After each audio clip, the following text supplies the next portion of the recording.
Good evening. This is Weekdays with Wendy, but tonight I'm not reading to you from the Love Your Neighbor No Exceptions calendar. Instead, I want to highlight the fact that today is Nurses Day, a day we remember and give thanks for all the nurses and their profession and all they do to make a difference in this world. And we've certainly seen this past year how they make an incredible difference. They've worked in incredibly harsh circumstances because of the pandemic. And for many of them, when they have been with their patients, they've been the ones who've been by their bedside because many hospitals restricted access to visitors. And so nurses who regularly go above and beyond have really done so this past year. All of us, at one time or another, have been blessed by a nurse, if not many, many times throughout our lives. Recently, I came across the story of Karen Mott, who is an oncology nurse. Well, several years ago, she was treating a patient named Patty. And Patty was coming in for chemo treatments. And Karen noticed that Patty really didn't open up. She really didn't talk about herself. And in discussions with the other nurses, they all had found the same thing, that Patty would read a book or kind of cover herself with the blanket, but she really didn't engage in any kind of conversation.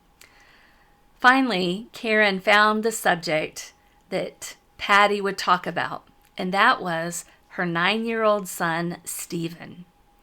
It was easy to see that Stephen was the light of Patty's life.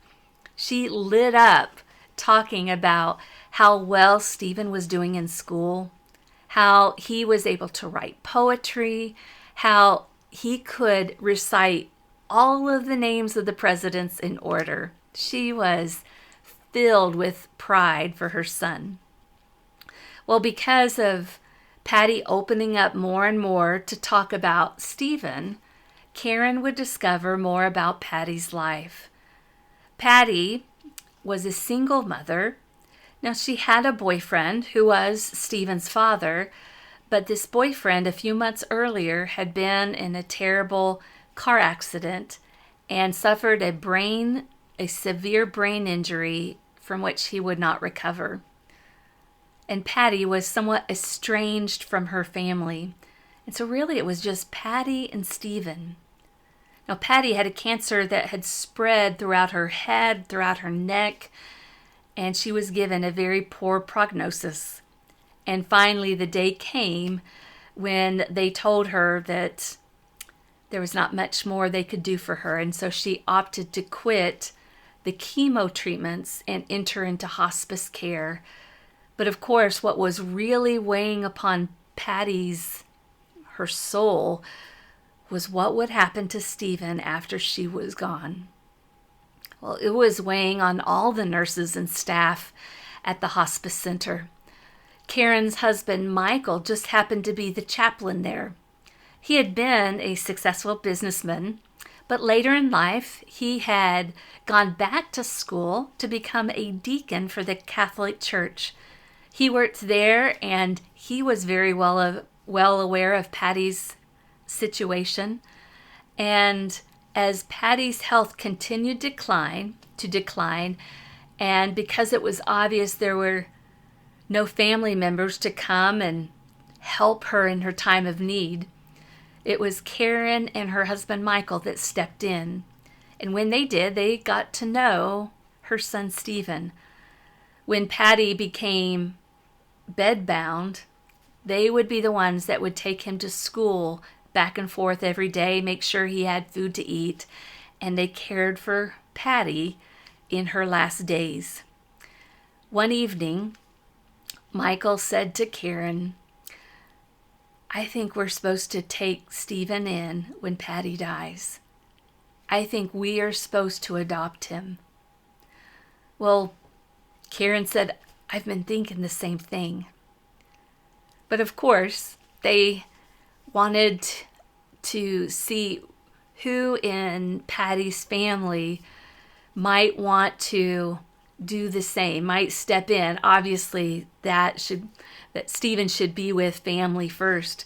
And so they started visiting with Patty, and she asked them to make the calls to her different siblings. She had 6 siblings, and calling each and every one, all of them had excuses why they couldn't take in their nephew.